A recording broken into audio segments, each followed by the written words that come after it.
What's happening, YouTube? My name is Balabanos, and today I want to tell you guys my story. How I ended up here telling stories. I didn't really know that this is what I wanted to do. I've mentioned it in previous vlogs. It's just something that I kind of fell into on purpose by accident. My first job was when I was 13 years old. It was a summer job, passing the wires for security cameras, which I guess is prophetic to some extent, right? After that, I worked at a fast food restaurant called Harvey's. I worked there until another employee jokingly pushed me in the kitchen and said, ha ha ha, and I ended up deep frying my whole arm until my elbow. So that happened. After that, I transitioned to another restaurant, which is like a greasy spoon, kind of open kitchen things. And that's where I learned to cook, basically. And honestly, that was one of the weirdest jobs I ever had. I was there for 3 years. The seediest, weirdest part of society that worked there, which is like the underbelly. I had become of the night, and it was interesting.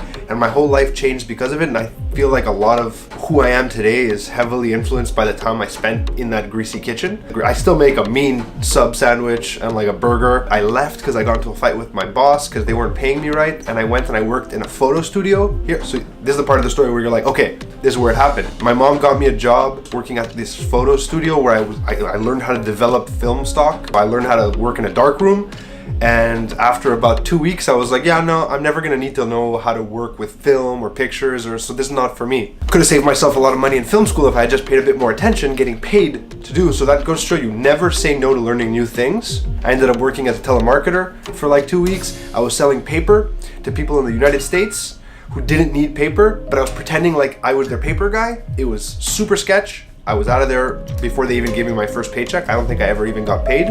Then I ended up going back to my greasy spoon job because I missed it so much, and I started working the overnight shift. And on the weekends, I would work as a runner at like a reception, like a banquet hall, carrying these like giant trays, rushing by. When I was a kid, my dad always had a camera. My grandfather, we had like a Bell and Howell, an 8mm. He had the Super 8, the High 8. He had a VHS. He had every single camera you could ever think of. He loved cameras.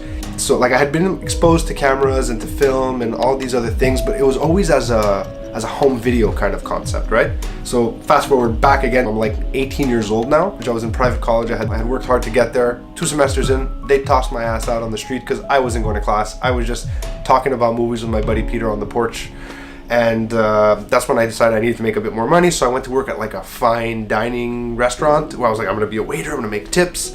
No, I ended up being a busboy. I wasn't very good at waitering. I'm not sure. I spent most of the time stealing bread and like buttering it in the back stairwell. A couple months in, I fell down the stairs. Well, to be fair, I fell up the stairs holding like 14 wine glasses, and I shredded my hands. And I went to tell the owner, and he's like, well, wash up and get back to work. And I said, yeah, no, later. I took off my stuff and I left. I walked away. I called my buddy Ange, and he says, I'm working at this restaurant, this like fancy hipster sandwich place downtown. I'm sure he'd give you a job. And I ended up working. They had fantastic sandwiches. Got to play with my love of cooking again. I've still been going to school. I was doing night school, trying to get back into the day programs. I went to work at Old Navy, where I climbed the management ladder relatively quickly, which isn't hard to do at Old Navy apparently. And I was making okay money, stable. I got to the point where I could tell them, hey, I can't work this many hours, I can't work that many hours, so I could be able to start school again. My parents were starting to get nervous. I was like 19 at this point. I wasn't really in school. I wasn't working towards a goal.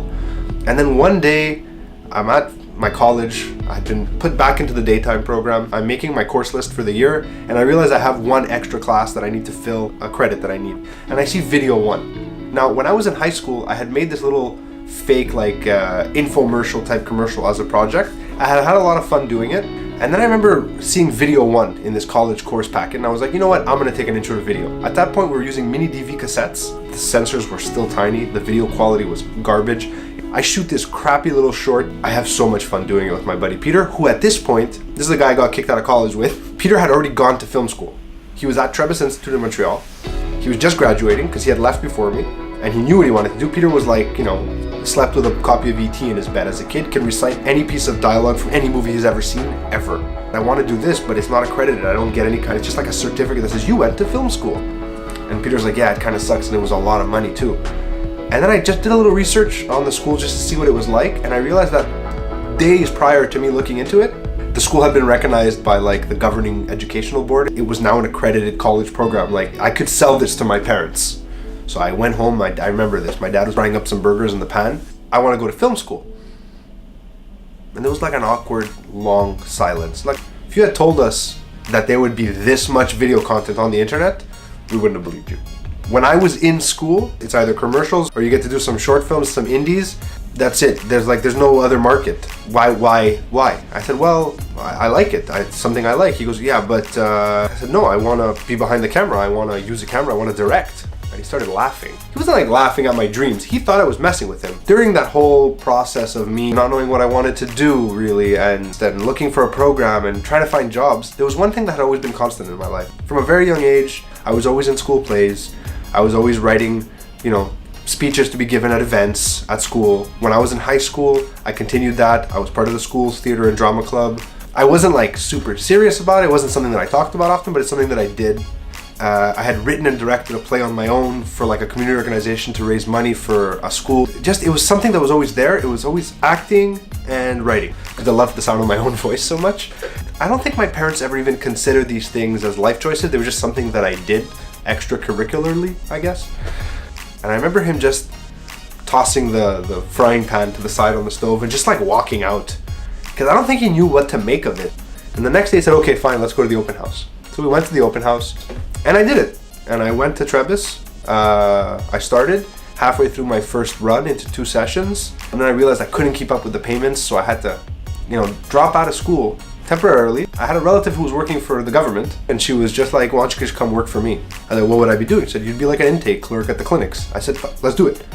And for 7 years, I worked there at these publicly run clinics. I graduated film school because I went back. And at this point, I've met my now wife, who was my girlfriend at the time. Once a year for 3 years, I would make a short film, like a big project that I would bankroll myself, and she would help me do stuff, and I'd get all these people together. And all 3 of those films went to Cannes, to the short film corner. All 3 of them did really well in festivals. I started to get just in a bad place. Like, this is the rest of my life. I have to sit here and take crap from people. And when I was on set and I was shooting, I was so happy. This is it for me. Like, I'll make a movie once a year. That'll last for a couple years. Eventually I won't have the energy anymore, and I'll just go into the good night, and that'll be it for this dream. And I told my wife, I'm not a real boy yet. I don't have a career. I'm working at this shitty job, and you have a job and you're successful. And she said about a year into us being married and living together, she's like, look, you're in a bad place. If this is what you want to do, make it viable, make some money. And I had been taking contracts, like I had done videos here and there. So I had made about 20 videos over the course of like 3 years, part-time, plus 3 movies. 4 years ago, I quit my job. And I remember day one saying, okay, I'm providing video content creation services, don't have any other kind of income. Now what? It was like, I think it was February 1st. I made like a business plan of how I'm gonna get clients. I quit my job, even though I hadn't really quit. I'd taken a 1-year sabbatical just in case, because I had heard my mother's voice in my head saying, it's a stable job, you don't want to lose your stable job, don't be crazy. I made all these plans, and I sat down on the couch. I remember I was looking out the window and the phone rings, and it's this woman who I haven't spoken to in like 3 years, who works for a non-for-profit that I used to volunteer at. And she's like, hey, how are you? I heard you make videos now. I said, yeah, I do. She goes, is that what you do full time? And I said, well, yes it is. How can I be of service? She goes, well, we need a video. I said, that's fantastic. I'm coming in. And that was it. That was the first one, and then the next one came, and then somehow the second one showed up. And there has always been dead periods. January is always kind of a quiet time for me. And I try to work on movie stuff, write some scripts.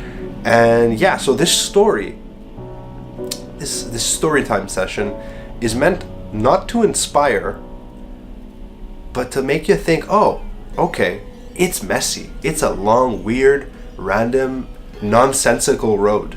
It's not A to B. It's A to B to C to D to E, F, G, H, I, J, K, L, M, N, O, P. The whole alphabet in 5 languages. I didn't know what I wanted to do. If expressing yourself this way, any art form, is something that exists inside you, it'll always find a way to the surface. It's like lava, right? The volcano will blow eventually.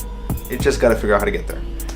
So yeah, I just wanted to share that story with you guys, because I thought it was people always ask me, and I'm always like, I don't know, I make videos, I don't really know how it happened. But the truth is, I kind of do know how it happened. I just didn't plan on it. If you liked this video, please like and subscribe, as I'm trying to grow this channel. I've set new goals for myself, and the YouTube presence is a big part of that. Check out my show, This Just Thing. You can see it in the playlist on this channel, or you can check it out on Pantella's Comedy. If there's something you guys want me to cover, just let me know. Let me know in the comments. You can message me on the channel if you want, or hit me up on Instagram, Twitter, Facebook, whatever, wherever you can find, wherever you watch me.